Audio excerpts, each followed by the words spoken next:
पण हे असं असं कसं कळलं 7वी-8वीत असतानाच?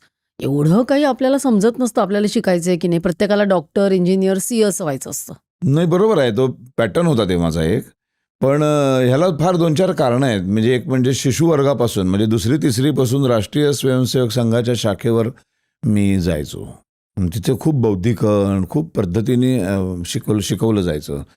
खूप हिंदुत्वाचे संस्कार झाले. खूप चांगल्या इतिहासातल्या गोष्टी ऐकायला मिळाल्या. आणि मग असं लक्षात आलं की तिथे जे काही आपण संध्याकाळचं बौद्धिक होतं, त्या बौद्धिकमधनं जे काही मिळतं आपल्याला, जे काही आपण शिकतो, जे काही वाचायला प्रवृत्त होतो, ते कुठेही शाळेत शिकवलं जात नाही.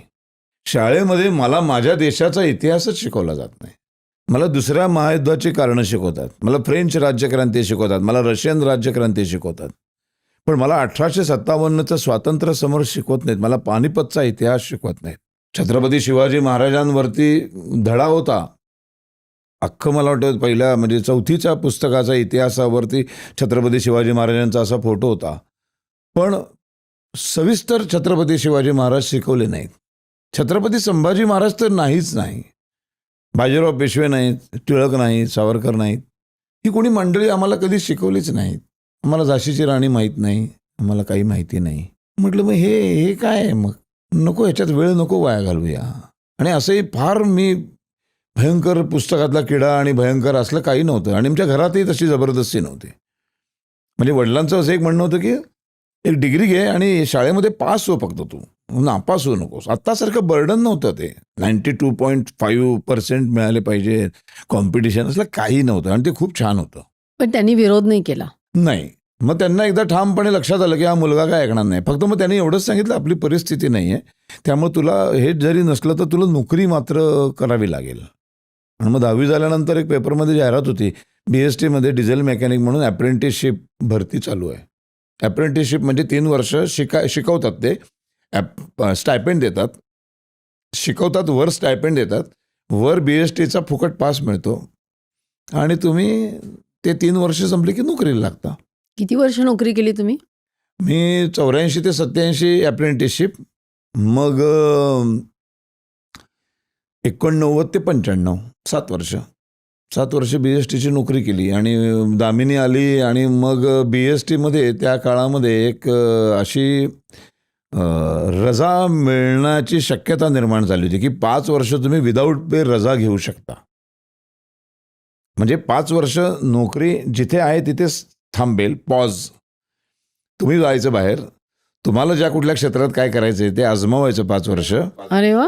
आणि 5 वर्ष काहीच झालं नाही तर जिथे तुम्ही थांबलाय तिथंच त्याच डिग्रीवरती त्याच पगारावर पुन्हा आयुष्य सुरू करायचं BSTतलं. म्हणजे हल्ली गॅप इयर वगैरे असतं तसं. हां. थोडा काळ तुम्ही. तर त्याचा फायदा सगळ्यात पहिल्यांदा आमच्याकडे प्रशांत दामलेनी घेतला.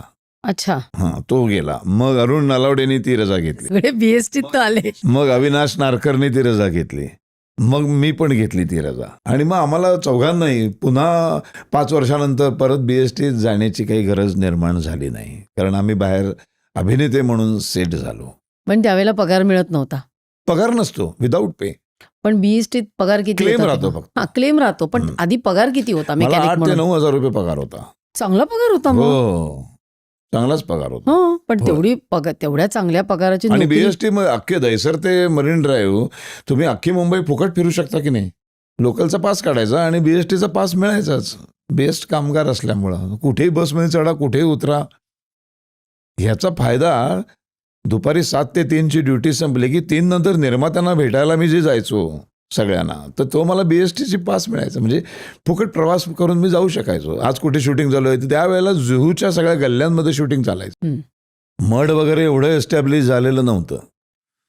तर सगळ्या जुहू नंबर, गल्ली नंबर 6, 7, 8 सगळे तिथे बंगले आहेत पंजाबी लोकांचे. त्या सगळ्या बंगल्यांमध्ये मराठीचं शूटिंग चालायचं किंवा मग फिल्म सिटीमध्ये चालायचं. म्हणजे सगळीकडे मला जायचो मी संध्याकाळी. मग मला काम द्या म्हणून कामं मागायची. असं करता करता 95 साली हे मिळालं, दामिनी मिळाली. मग दामिनी हिट झाली आणि मग 98ला तर नथुराम गोडसे नाटकच मिळालं. आणि मग इतिहास घडला. इतिहास घडला. दामिनी मधला रोल तुमचा एक वेगळा होता आणि त्याच्यानंतर खूपच अतिशय सोबर, अतिशय दामिनीच्या बरोबर सावलीसारखा तिचा खरा मित्र कसा असावा. उदय कारखानेस. उदय कारखानेस. आणि आनंद अभ्यंकर आमचा एक जानी दोस्त आमचा, तो आमचा संपादक, मी आणि दामिनी असे आम्ही होतो त्याच्यात. दामिनीचा रोल कोणी केला होता तेव्हा? प्रतीक्षा लोणकर. ती पण त्या भूमिकेनेच एकदम नावारूपाला आली. प्रचंड मोठी अभिनेत्री म्हणून तिची ओळख निर्माण झाली आणि मग तिचंही खूप मोठं पुढे कारकीर्द घडली.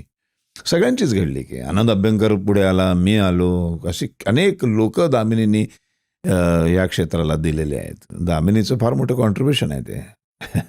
आणि त्याच्यानंतर तुम्ही तो खलनायकाचा रोल केला ना, वादळवाट. खलनायक 2004.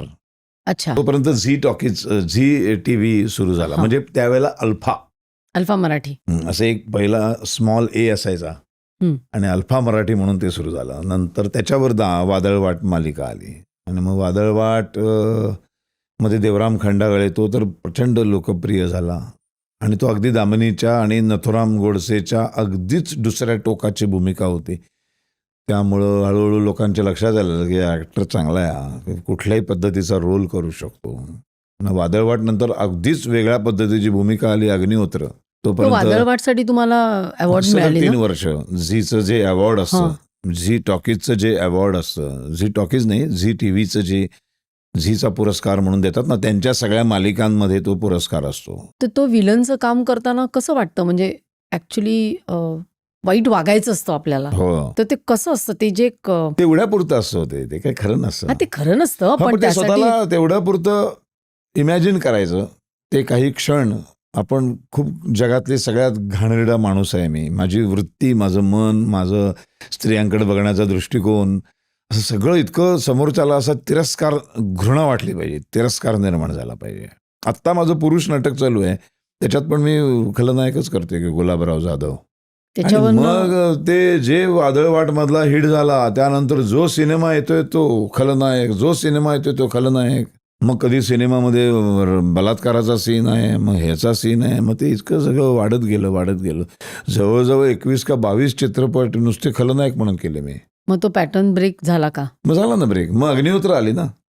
त्याच्यातला काय रोल होता? अग्निहोत्रमध्ये साधा भोळा भाबडा, साधा एकटाच अविवाहित, अख्खा कुटुंबाची धुरा सांभाळणारा, भित्रा, जगाचं शून्य नॉलेज असलेला, घराच्या 4 भिंत्यांच्या बाहेर कधी जगच माहीत नाही त्याला, अतिशय एक साधा असा महादेव अग्निहोत्री साकार करायला मिळाला.